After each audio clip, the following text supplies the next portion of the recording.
A stop to that came by way of this committee's work and leadership from this committee. If you have not taken the time to read about Charlie Wilson's war, you should, and recognize that that war led to the chance for freedom in Afghanistan. If you'd yield me. I rise to yield an additional minute to the gentleman from California. Thank you very much. Without objection.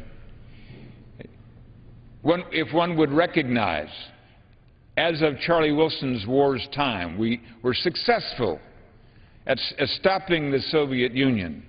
But as we had that success, America did what it often does overseas. We walked away and left a vacuum in Afghanistan. And it was that vacuum that allowed the terrorists, al-Qaeda and others, to extend themselves and train themselves and puts us in the pressure box that we are in today in the country. America must constantly be aware that we are the force for freedom, and working together we will continue to help freedom in the world. Having said that, Mr. Chairman, I want to extend my deepest congratulations to these two gentlemen, these two leaders of this committee, Bill Young and Norm Dix, extremely talented people who are bringing our committee and the Congress back to regular order so that we can work with one another and make changes in bills like this with free debate on the floor. Indeed, that is the strength of our Congress. If the people will be patient with us, we'll actually accomplish some things. Indeed, freedom will continue to be a force in the world because of the work of these gentlemen. And our congratulations as well as our best wishes go out to their continued work and success. The gentleman's time has expired. For what purpose, gentleman from Washington, rise? Mr. Chairman, I yield 3 minutes to the gentlewoman from California, a member of the Appropriations Committee, and someone who is a very dynamic leader on our committee and that I enjoy working with, Congresswoman Barbara Lee. Gentlelady is recognized for 3 minutes. Thank you very much, Mr. Chairman. First, let me thank our ranking member, Mr. Dix, for your leadership for this time, but also for your patriotism and for your commitment to our country and to our troops. And it is an exciting committee, and it's a very important committee, and I want to thank Chairman Rogers for your leadership and for also his service and for the attempts to bring this committee together in the spirit of bipartisanship. And I think everyone knows that I respect and support the President, and I applaud him for his tremendous leadership on so many issues. Like many of my colleagues, I was tremendously disappointed to hear the President's announcement last night. Almost 3 out of 4 Americans want to bring our troops home from Afghanistan, and this was far from the significant reduction that the American people were expecting. A token troop reduction of 10,000 by the end of this year and waiting another year to remove another 23,000, which in total would merely reverse the 2009 troop escalation, is really, for me, unacceptable. And quite frankly, it flies in the face of the growing bipartisan calls across our war-weary nation to exit Afghanistan and to refocus on our priorities here at home. Now, I voted against this original authorization in 2001, which was a very difficult vote for me to cast because I ended up being the only one to cast a no vote. But I knew then that that authorization was an authorization that was a blank check to wage war for any reason against any nation for any length of time. And this has now become the longest war in American history. As we spend over $2 billion a week on this decade-long war, critical programs like programs for women and children, nutrition programs, food stamps, and Medicare are on the chopping block. So enough is enough. There is no military solution in Afghanistan. And in a world where terrorism can emanate from the tribal regions of Yemen or a hotel room in Germany, we cannot adequately address these challenges through a military-first, boots-on-the-ground strategy. It is clear that occupying states and nation-building does not make for effective counterterrorism, and the financial and human costs of continuing this war are indefensible. With over 1,600 troops killed and tens of thousands more seriously wounded in Afghanistan, the human toll continues to mount each and every day. So we need to bring our troops home and use the savings for our economic challenges here at home, especially for job creation. Now, that's why I'm going to offer some amendments to this bill to end funding for combat operations in Afghanistan and to provide, though, funding for the protection and the safe and orderly withdrawal of our young men and women as swiftly as possible. And I urge members to support this amendment. I will also be offering an amendment to transfer $5 billion which is in the Pentagon. Now, this is a $5 billion. Mr. Chairman, may I have 2 more minutes, please? 2 more minutes. Gentleman is recognized for 2 more minutes. Thank you very much. I want to explain these amendments today during general debate, so I appreciate the time, because I think this is important for the public to know that there's a $5 billion Pentagon war slush fund just sitting over there. So I want to offer an amendment to take that war slush fund, $5 billion, and apply it to deficit reduction.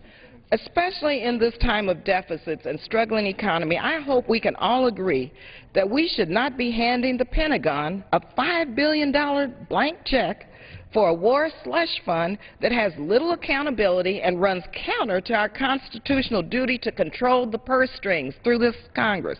We also cannot forget about the 45,000 troops in Iraq. I will be offering an amendment to ensure that all of them are brought home at the end of the year as agreed to in our Status of Forces Agreement. My friend and colleague from Illinois, Congresswoman Jan Schakowsky, and myself will offer an amendment to simply require the Department of Defense to provide audit-ready financial statements. That's a pretty simple request, I would think. Now, this $648 billion budget, it's $17 billion above last year's budget. It could be cut at least by $75 to $100 billion without, mind you, jeopardizing our troops or our national security. As the daughter of a military veteran, let me just say I support each and every dollar in this budget for our troops because they deserve our support for their safety and their protection and their economic security. But we should be cutting waste, fraud, and abuse out of the Pentagon, and we should begin to cut these Cold War era weapon systems that have no mission, no reason to be developed in this new world of terrorism, and when we see ourselves faced with asymmetrical warfare. It just doesn't make any sense. And so $648 billion is too much. It's much too much. We can ensure our national security, protect our troops, and reinvest some of these dollars to create jobs at home with a rational defense budget. So we'll never pay down our debt as long as the military budget continues to soar. Thank you very much. For what purpose does the gentleman from Mr. Florida Chairman, rise? I now yield 4 minutes to the very distinguished senior member of the Defense Appropriations Committee and also chairman of the Subcommittee on Energy and Water, Mr. Frelinghuysen. 4 minutes. Thank you, Mr. Chairman. The gentleman's recognized for 4 minutes. And I'd like to associate myself with your remarks and those of the ranking member. This is a good bipartisan bill carved out of an allocation that I would have preferred be higher, but we, too, in this subcommittee must do our part to lower the federal deficit. This bill deserves our strong support because, as the chairman says and others, it has an important pay raise in there for all of our troops who are volunteering.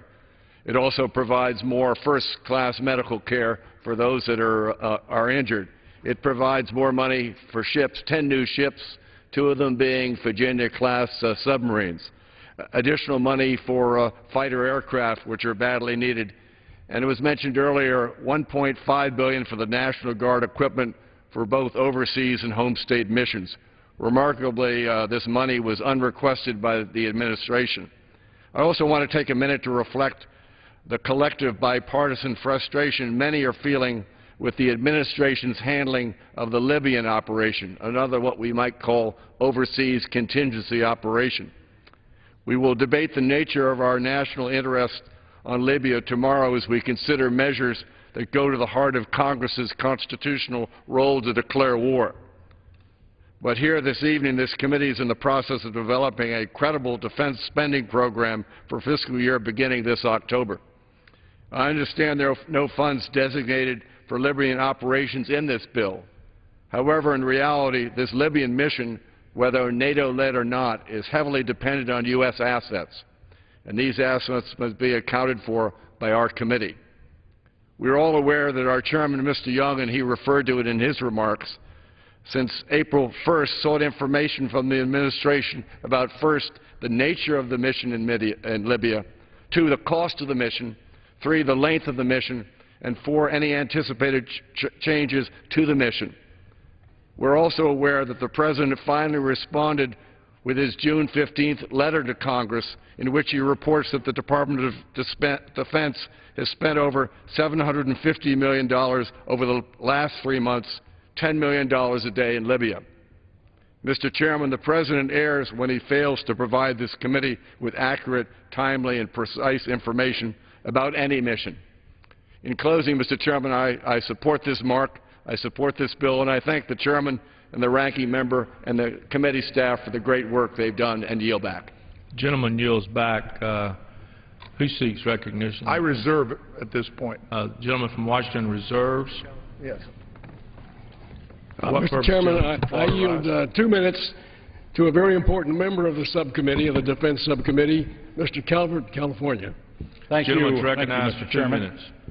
Mr. Chairman, I certainly rise in strong support of this fiscal year 2012 defense appropriation bill. I want to particularly thank Chairman Young and Ranking Member Dix and their staff for a fantastic job. Thank you very much for hard work and a great bill.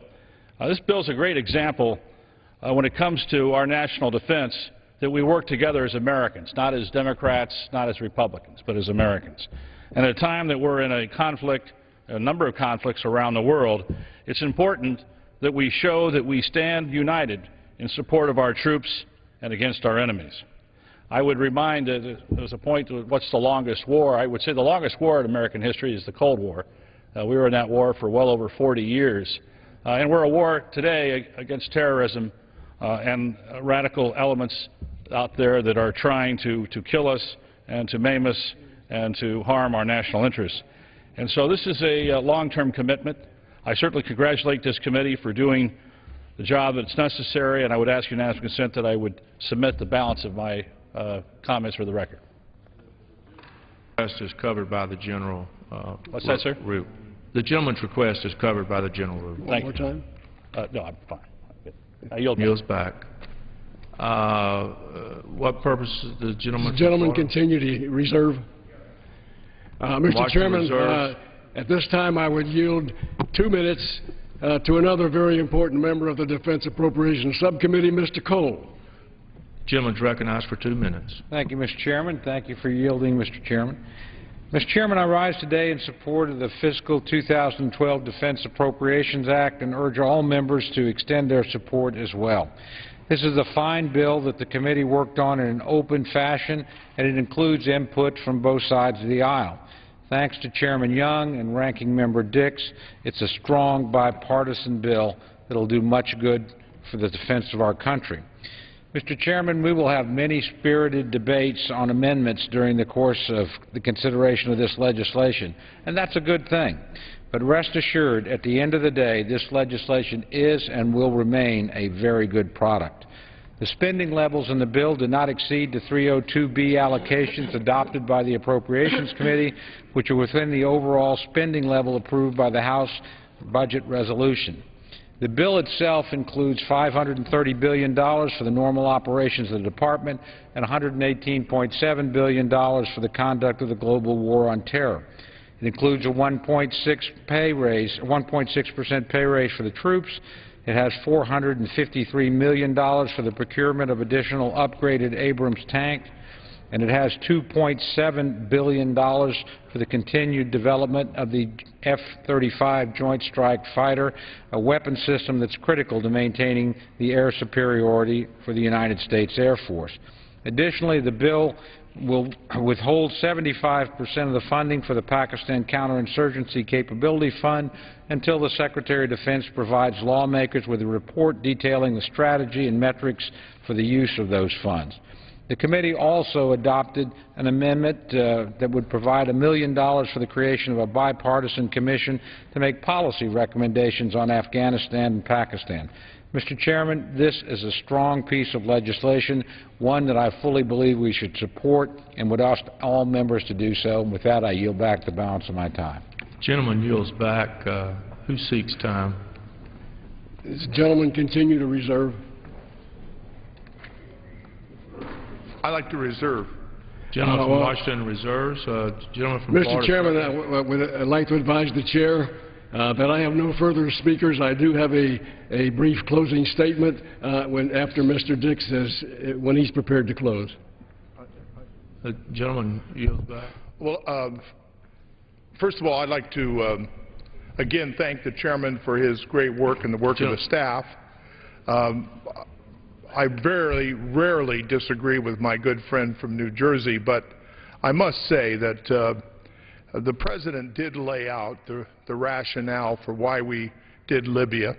He said that we were there to help protect the Libyan people.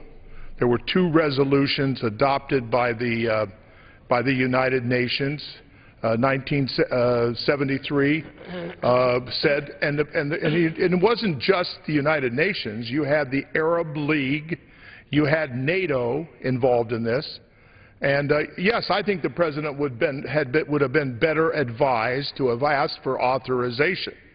But this was a situation where the Libyan people were going to be slaughtered, and the President felt that he had to act. And some of us just got back from a trip. We saw the men and women who handle the equipment, who fly in there, do the jamming, all the different things that are done. And they have done a phenomenal job. And now the President's turned the leadership of this over to NATO. And they're taking the lead. Though the gentleman from New Jersey is quite correct, they cannot do all these things without tankers, without the things, some of the special intelligence and reconnaissance that we have that just isn't out there for anybody else. So I hope that tomorrow's debate will be on the merits. Let's look at this thing. Let's talk about it. I think this will be a worthwhile discussion. But I do believe, remember there was going to be a no-fly zone, an embargo, going to protect the people. I think the President laid out exactly what this was about. And we have to look at this in terms of Egypt and the other countries in the area. Thousands and thousands of people are leaving or fleeing from Libya. And this is going to cause a major problem in the countries that surround Libya. And, you know, Ronald Reagan attacked Libya. I think he called Gaddafi a mad dog. And he didn't, and I don't remember, he came to Congress before he let the bombers go in there and attack him. So in this case, I am one who's very restrained at the use of force. But in this case, I think the President had to act, and he had the United Nations, and I said the Arab League, NATO, he had the French and the British demanding action. And so I think we have to look at the result here, too. I think, you know, right now the rebels have a very good chance of succeeding. And I hope they can do it in a timely way. We'd all like to see this over as quickly as possible. But remember Kosovo. That took a significant amount of time before that worked out. And there were a lot of critics, but a lot of people also of President Clinton when he did that. But in the end, it turned out very well for everyone. And Libya, you know, I think Gaddafi should be replaced. I wish we were more candid about that. And the President has said that. So I hope that we look at this fairly and realize the damage that would be done to the North Atlantic Treaty Organization if the United States all of a sudden pulled all of its forces out of this. They would not be able to continue. This would be a worldwide embarrassment to the United States of America, to our great country, and to our military.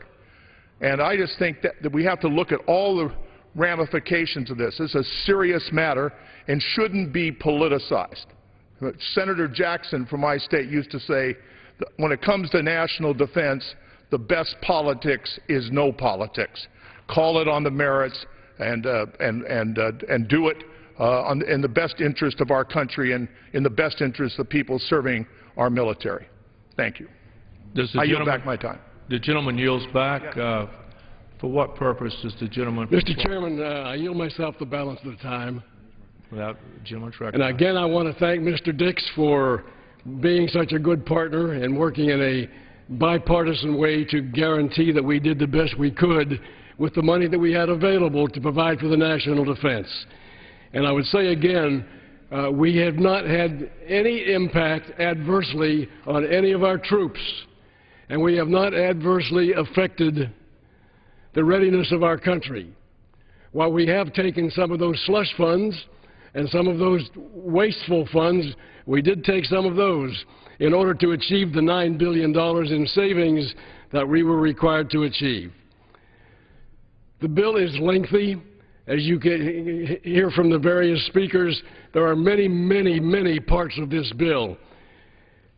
This bill has been available, the specific details has been available for over 2 weeks, so that members have had every opportunity to study the bill.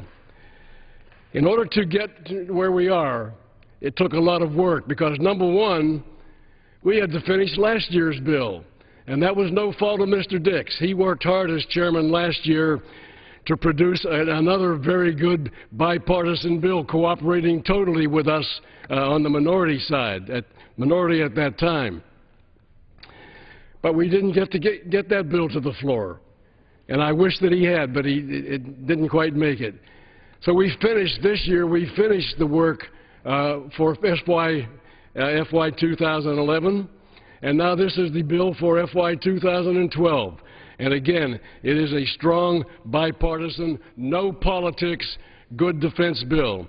But in order to get to this point, to get where we were, required tremendous dedication on the part of all of the members of the subcommittee, as well and very specifically, as well as the staff.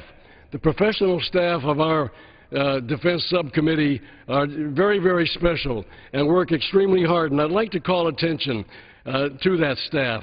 On the minority side, Paul Jola, who also worked on the majority side at one point. Becky Legere. On the majority staff, Brooke Boyer, Walter Hearn, Jennifer Miller, Tim Prince, Adrian Ramsey, Ann Reese, Megan Rosenbush, Paul Terry, B.G. Wright, Sherry Young, and the Chief of the Staff, Tom McLemore. They've done a tremendous job, and I know that oftentimes when the House finished its business and members would retire to their respective homes, staff stayed.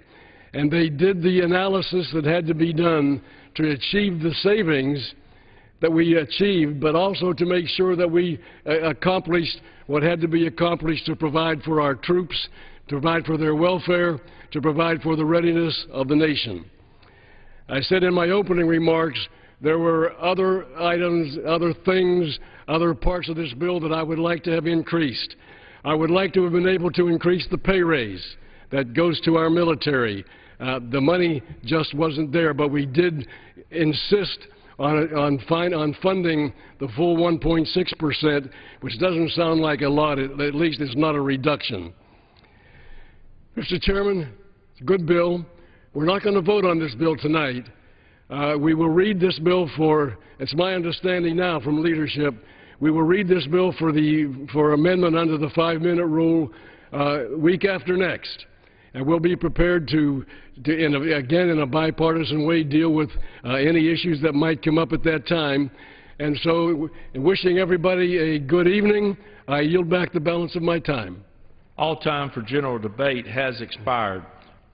First, does the gentleman from Florida seek recognition? That the committee do now rise. The question is on the motion to rise. Those in favor say aye. Aye. Those opposed, no. The ayes have it. Accordingly, the committee rises.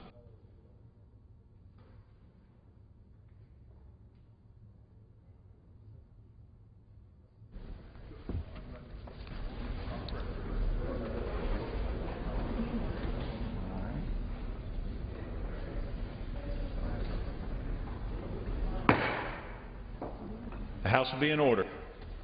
Mr. Chair. Mr. Speaker, the Committee of the Whole House on the State of the Union, having had under consideration H.R. 2219, directs me to report that it has come to no resolution thereon. The Chairman of the Committee of the Whole House on the State of the Union reports that the committee has had under consideration H.R. 2219 and has come to no resolution thereon.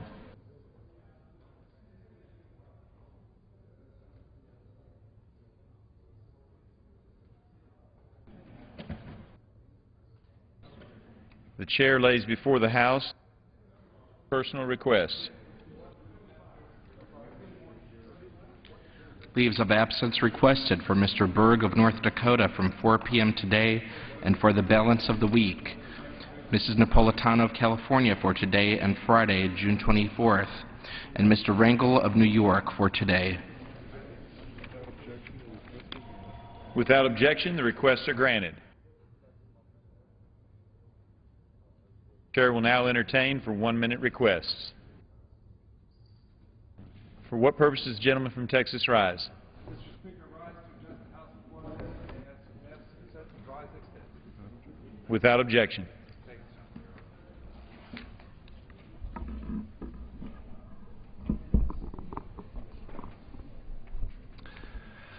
Mr. Speaker, our nation's medical liability system is broken.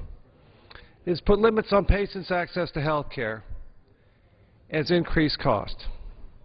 But since 2003, my home state of Texas has been a leader on medical liability reform. As a result of tort reform, from 2003 to 2009, Texas has seen an increase of roughly 60% in new physician licensure applications.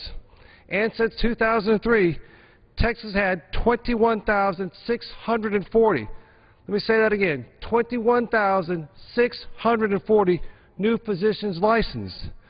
That means more doctors to treat patients, especially in rural areas with limited access to health care. All major physician liability carriers in Texas have cut their rates, giving Texas doctors affordable premiums and allowing them to focus on quality of care. Texas is a model for tort reform for the nation. I urge the Congress to adopt a similar policy to increase patient access to care and save our nation billions in defensive medicine costs. I yield back my time.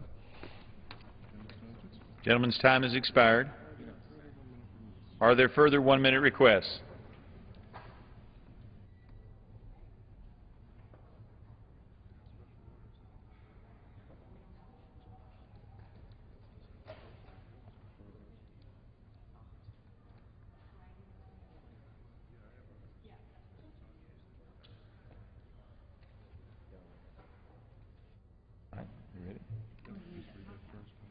Under the Speaker's announced policy of January 5, 2011, the gentleman from New York, Mr. Tonko, is recognized for 60 minutes as the designee of the Minority Leader.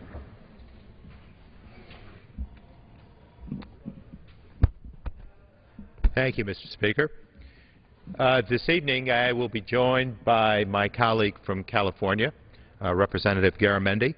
He and I will discuss for this next hour the issue that deals with perhaps a program that is tremendously popular in this country, that deals with our senior population as they have the resources through a program dubbed Medicare that enables them to enjoy with dignity their senior years and to be able to have the security of knowing that there is affordability and accessibility for their health care needs.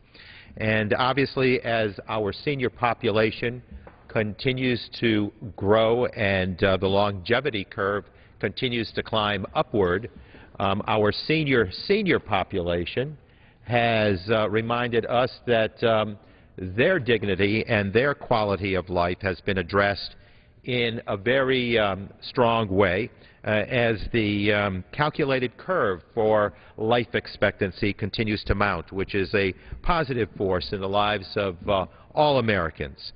The efforts that we see afloat in this House, at this Capitol, range across a number of cuts and reforms that people are proposing for the future budget for this country. There is this Ryan roadmap which has been developed and dubbed the path to prosperity by the author and by the Republican majority in the House.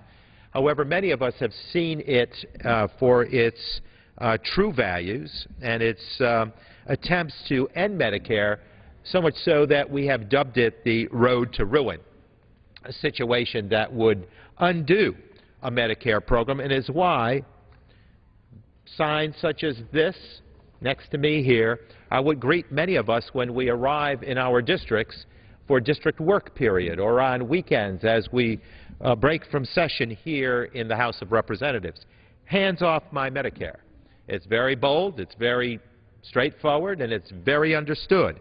The message is real, and it's reached us because it talks about an attempt here to end Medicare in this House. It would force seniors to find their own insurance in the private market. They would be asked to shop.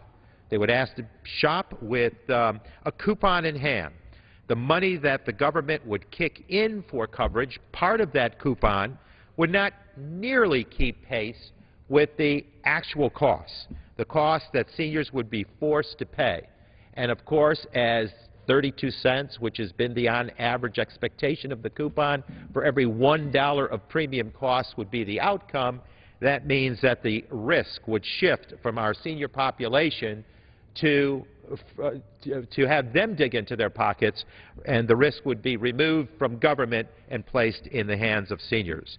It would take away what is a stable, dependable system and put a profit-driven insurance arena, companies in charge of rationing care for our seniors. This is a very unacceptable outcome, Representative Garamendi, and I'm glad that you have joined us this evening in this special order where we'll focus on the Ryan Roadmap and what it really means, what it calculates to do, and the impact it has on so many elements of population out there. And thank you, Representative Garamendi, for joining us this evening as we talk about this attempt to end Medicare, shift the risk from government to seniors.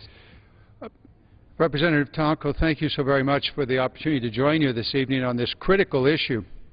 We often call this the Ryan Roadmap, but it really is the Republican budget proposal. It's not only the chairman of their budget committee that put this out, but every Republican in this House voted for it. So they really have adopted this as their roadmap, as their solution to the problems that face this nation. You spoke very eloquently about the way in which this proposal would change the who pays and how it's going to be paid for. It shifts the burden away from all of us, and it shifts the burden onto individual seniors. One of the things that I found very interesting was how much does it cost an individual senior? Now, recognize that those that are seniors today also suffer. It's not just those that will become seniors, but those that are seniors today. And I'll come back to that during this discussion because that's a very, very important part. Our Republican friends often said that, well, this doesn't affect anybody that's on Medicare. Well, the Medicare portion doesn't, but the Medicaid does, because it does cut Medicaid. We'll come back to that. But what I want to focus on was the shift of responsibility here and what it's going to cost an individual. If you are not yet 55, then you're going to be in a system that is not Medicare. And as you said, it's a voucher program. It's a program in which the government will give you a voucher, a ticket, and said, go buy your insurance. Well, what is that? Who's going to make up the balance? Well, the individual is going to make up the balance. So if you're 55, this little chart lays it out pretty clearly. If you're 55, then you better start finding $182,000 right now. Because when you become 65 and go on the non-Medicare program, you're going to have to come up with $182,000 in order to be able to buy the insurance that you need. And similarly, if you're 50, you're going to have $231,900 in order to be able to purchase the private insurance coverage. And it goes on. If you're 40, you need $343,800. So you got to put that money away so that when you become 65 and the Medicare is not there for you, you will be having to make up the difference. Bottom line on all this is, I love this one. I think you'd recognize it, Mr. Tonko. We used this some time ago. Tombstone, Medicare, 1965 to 2011, created by LBJ, destroyed by the GOP. They are destroying Medicare. Medicare is a program that's been around since 1965. It guarantees that every individual in America who has turned 65 will have this health insurance policy, a policy that guarantees them benefits, doctor's visits, hospital visits, and under the new Affordable Health Care Act, an expansion of services, a whole series of preventative services available without cost to seniors. Actually saves us money.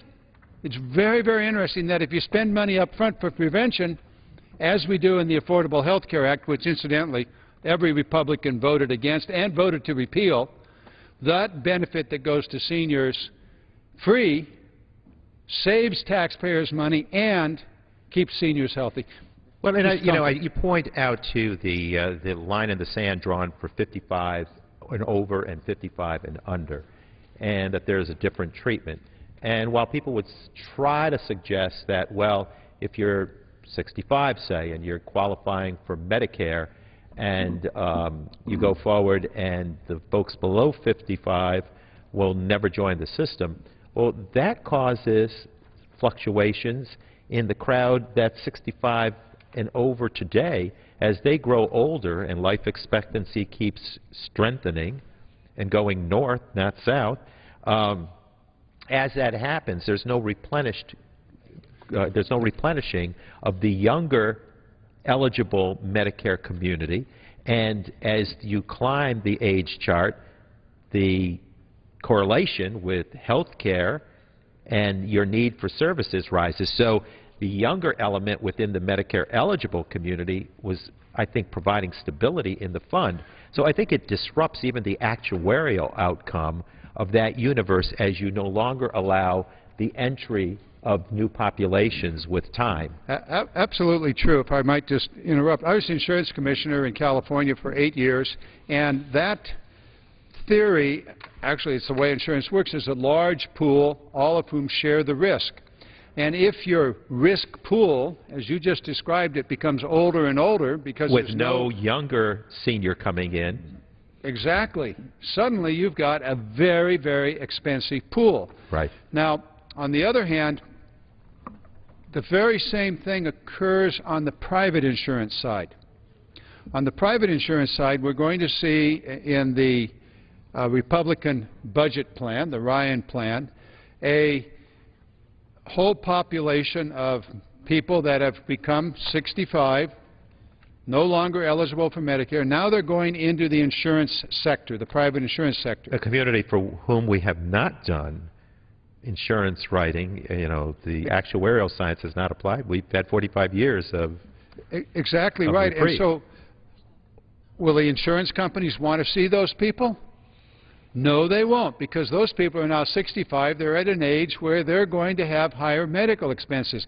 So you're asking the private insurance companies to take this whole new population of older, more expensive people into their private insurance companies, into that pool. The result of which is that private insurance company's pool would become more expensive.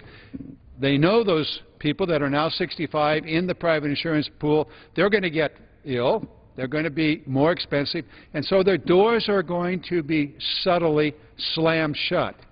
And the availability, well, presumably guaranteed by law, advertising won't be there, the insurance agents won't be there to serve that population. And there's going to be all kinds of not-so-subtle discrimination, making it not only expensive for the individual, but difficult to get the quality insurance. And in fact, there's no guarantee about the benefits in the Republican proposal. You know, so many people have, if you'll suffer an interruption here, if you'll allow me to just share what I think both of us have talked about. People at home, because this is such a drastic proposal, can't believe that it's a real proposal. But we have to remind people it is very much alive and it has legs. So much so today that the majority leader of the House, who's at the Vice President Biden table for negotiations on the debt ceiling bill, today walked along with a Republican senator spokesperson for that House for their conference, the Republican conference, dropped out of the talks today simply because they couldn't get they want that agreement to have certain revenues at that negotiating table to be exempt, or certain proposals. And so we're saying, look, this has to be a bipartisan approach that has a tender balance here, that you cannot drop out of that balance certain impacts to the economy, like $800 billion worth. That is the price tag for the wealthy in this country, where they want that dollar amount to be absolutely, you know, well, let me see if I understand. What you're saying is that in the negotiations, the Republicans are saying they are willing to cut services to seniors, Medicare. We also know that there's a proposal by Mr. Sessions, a Republican, to terminate Social Security. So they want to reduce the benefits to seniors, or even the availability of the programs to seniors, but they don't want any new taxes on the super wealthy. Exactly. And we're saying, as Democrats in the House and Democrats on the Hill, what must be on the table? Well, we need to have on the table discussions about oil breaks that trace their roots over 100 years' worth of policy decisions. Tax breaks for the wealthiest 2% of Americans must be on the table.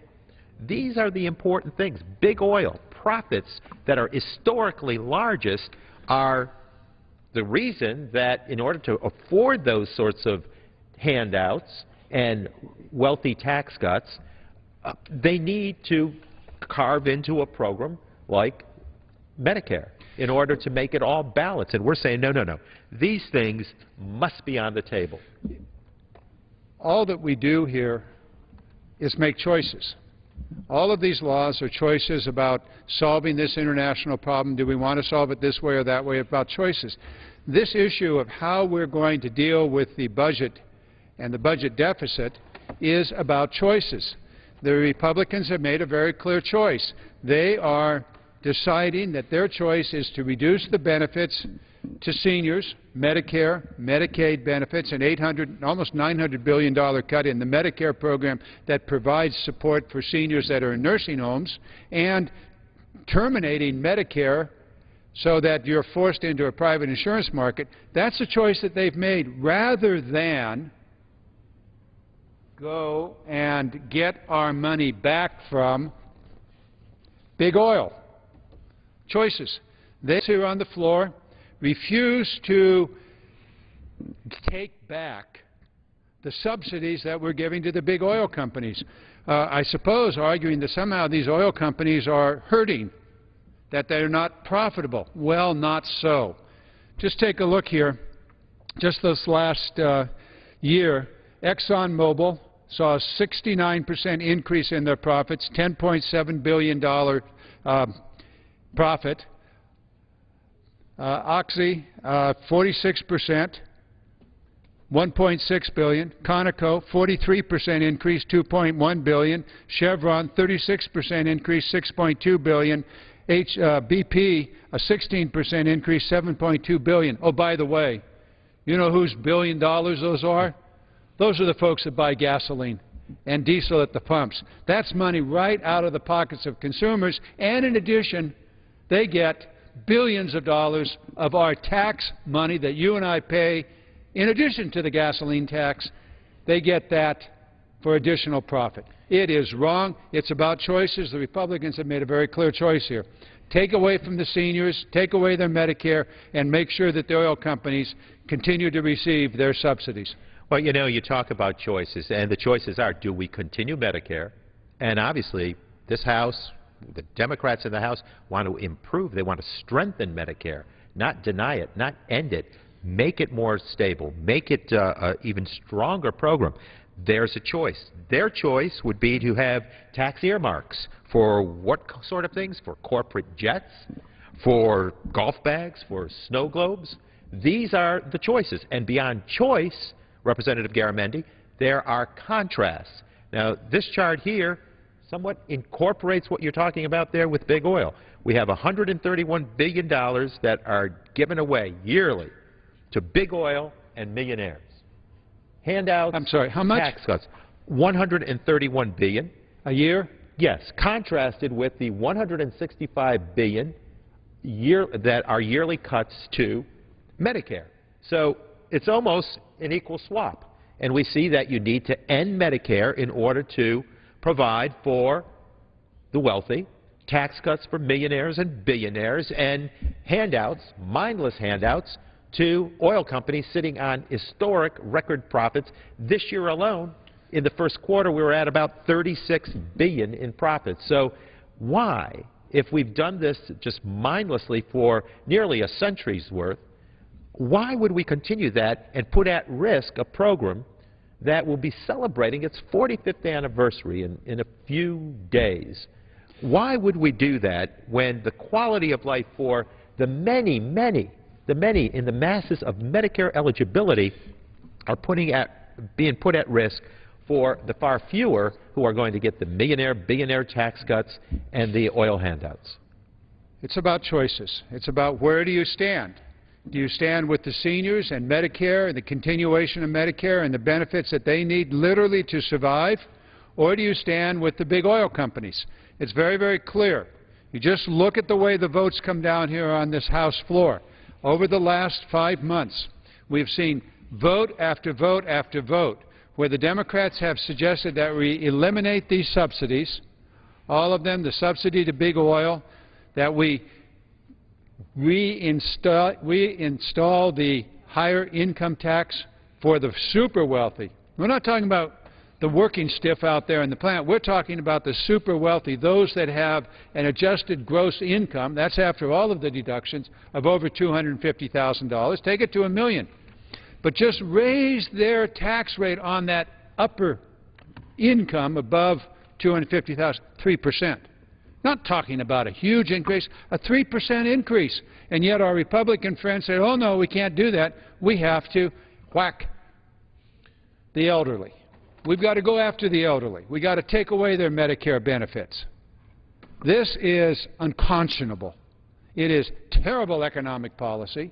It is unconscionable that that anyone would make such a choice.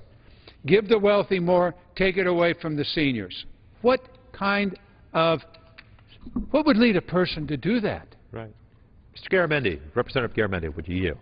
I would be delighted, Mr. Representative Tonko. Not only do they talk about these choices that they make over and above the senior community, but they've made it clear that their negotiations at the table begin and end with this destruction of Medicare while protecting subsidies for big oil and to include the tax breaks for millionaires. That, you know, is very clear. That is the directive. That is part of a line drawn in the sand on negotiations, which makes it very difficult because what it tells us is that they're willing to put the risk of full faith and credit of these United States on the line. And we know we have just struggled to crawl out of a situation, a recession that found 8.2 million jobs lost in America.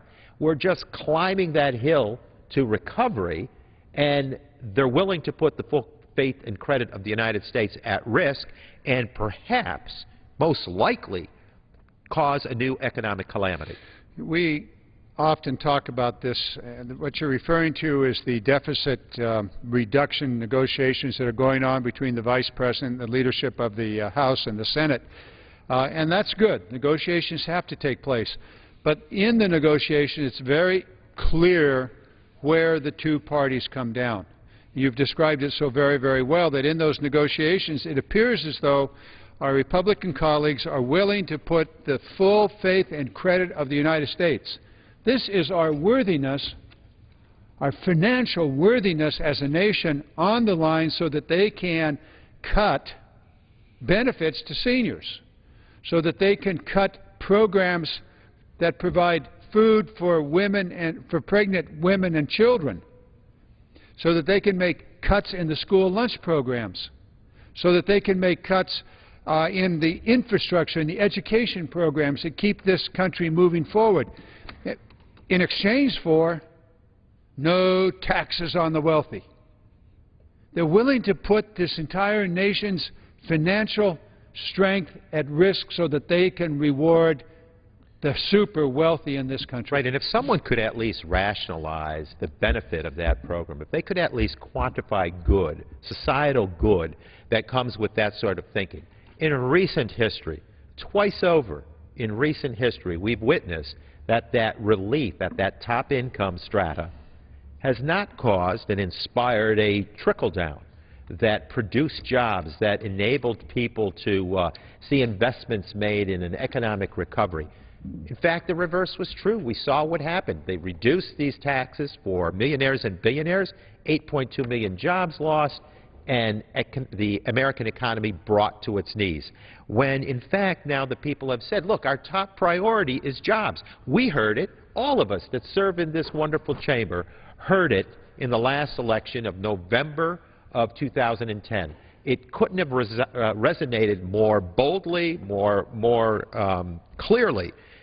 It's about jobs. It's about growing the economy. Stop shrinking the middle class. Start growing the economy. That was the directive. And so what they wanted was to make certain that we would allow for dignity to continue, that health care costs would be contained as we did the reforms to health care. We included improvements for Medicare. They wanted that Medicare program to continue. And when you listen to the American public out there, and we'll talk about this in a minute, the polling, most recent today that was released, indicates there is strong support for continuing Medicare. They support strengthening Medicare, and they have denounced this attempt to bring an end to Medicare. They are angry about it, not just for their generation, and I'm saying they as seniors. They are concerned because they want their children and grandchildren to enjoy that same order of security that has served them so well with their health care needs. Well, how well you've said it, Representative Tonko. The choices are very, very clear. We do have a deficit problem, and you and I should spend some time talking about how we got into that in the first place and how we can get out of it. But to put this nation's financial strength on the table and say, as the Republicans are, they are willing to let this nation go into default on its obligations. First time ever. And if that were to happen, it would kick off another financial crisis around the world, because the rest of the world depends upon the willingness of the United States to pay its debts, because that's the security in the banks around the world. And if the United States isn't willing to do that, suddenly this nation is going to be in deep trouble, and the world economy along with it. And guess what? It's going to cost us a lot of money because the interest rates will go up. The United States isn't trustworthy, it's risky, therefore you have to pay higher interest. So we need to understand that this is a default crisis. It's not the debt ceiling, it is a default crisis that we're facing. And to use it as a lever to harm seniors is unconscionable, but yet that's what they're doing as they continue to call for cuts in Medicare and the Medicare program. We shouldn't let it happen. We do have.